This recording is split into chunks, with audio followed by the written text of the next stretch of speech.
Rhys. I'm from Australia. This is my real voice. Ridiculous. Here's the thing. I got engaged a couple of years ago to a man. Sorry, ladies, wrong tree. Stop barking. His name is Kyron, which is so close to a name. And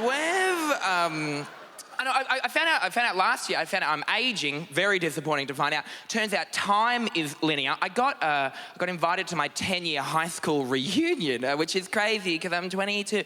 Now, hurts my feelings. No, I got a Facebook message from a girl called Christine. We all went to school with a girl called Christine. She was in every student council. She had a very tight ponytail. And now when you see her, you're like, that's a very tight ponytail, Christine. It's so I feel something. All right, Christine. Bit of information from Christine there. And she said, no, we're having a 10-year high school reunion. She said this particularly to me, though. I got a dog recently, and she said, it's a daytime event, so fur babies are welcome. Ugh. Stop saying fur babies, everyone. It's a double standard term. Because you can call my dog a fur baby, but the moment I call your kid a skin pig, suddenly people are furious about it. Oh, how old's your skin pig now? Oh, 9 years old? How long do they live? Was it a rescue? But fur babies makes me feel very, very uncomfortable. Very similar to the things like gender reveal parties. I'm still waiting for mine. But I've been thinking a lot about gender recently. I don't really identify as a male or a female. I think I identify as a fun aunt. Do you know what I mean? Just like, oh, a few white wines before lunch. You know that aunt we all had growing up who was a lot of fun, but now when you think about it, you're like, ooh, she might have had some personal problems. You know that one?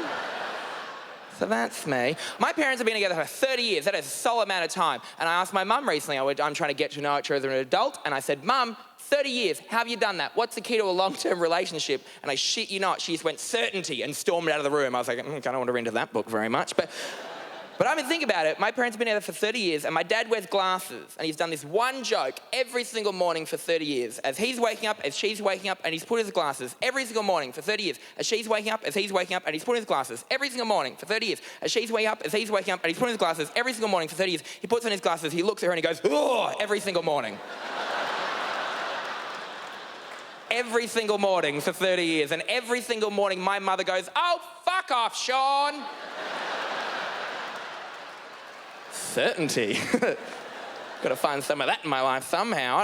Because I don't know, here's the thing, like, I've got this anxiety disorder. Surprise, but you seem so balanced. Thank you, sir. I don't like the term anxiety disorder, though. I want to give that a different spin. I prefer to think of it like I'm celiac, but with an intolerance to hope. But because of my anxiety, I don't sleep very well. Never been a good sleeper until very, very recently, just through recommendation of a friend, I just smoke a little tiny bit of marijuana. And you can tell that I'm new to marijuana by the way that I use words like marijuana. You know what I mean? It's like, it's the old Lady Jane, it's reefer madness. But I am not good at it, it turns out. Like, 29 also is too late to be trying weed for the first time, way too late. But here's the thing about me, I've always been a late bloomer. Like my whole life, all my big moments, all my big milestones, they've always come very late in life, but they've always made up for lost time.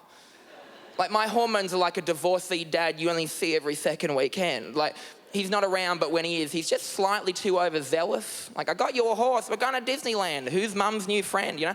But I am... Bit real for some of you there, sorry about that, but...